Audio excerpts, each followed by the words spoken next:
ابو ذر غفاری رضی اللہ تعالیٰ عنہ علیہ السلام نبی علیہ السلام کے لاڈلے اصحاب میں سے تھے. صحیح بخاری میں ان کے قبول اسلام کا پورا واقعہ موجود ہے.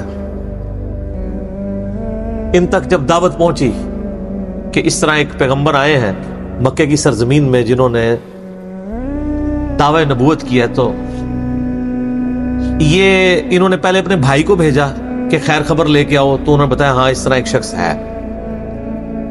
پھر یہ خود رخت سفر باندھ کے نبی صلی اللہ علیہ وآلہ وسلم کی خدمت میں حاضر ہوئے مکہ شریف میں. تو صحیح بخاری میں آتا ہے کہ یہ گئے یعنی مکہ شریف میں.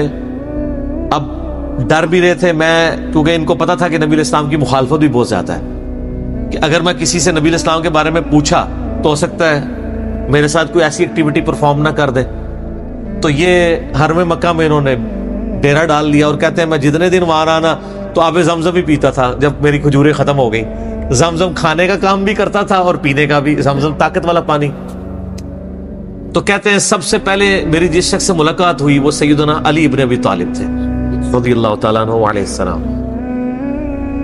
تو کہتے ہیں حضرت علی نے جب مجھے آبزرو کیا نہ تو مجھے اپنے ساتھ گھر لے گئے کہ پردیسی ہے، کھانا شانا کھلایا، رات ٹھہرایا.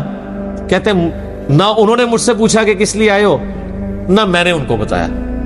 یہ میں آپ کو اخلاقیات بتا رہا ہوں کہ دعوت کا کام کتنا ٹھنڈے کر کے کرنا پڑتا ہے. آپ تو کہتے ہیں پہلے دن ہی کسی کو رفع الیدین شروع کروا دیں، اتنا آسان نہیں ہوتا.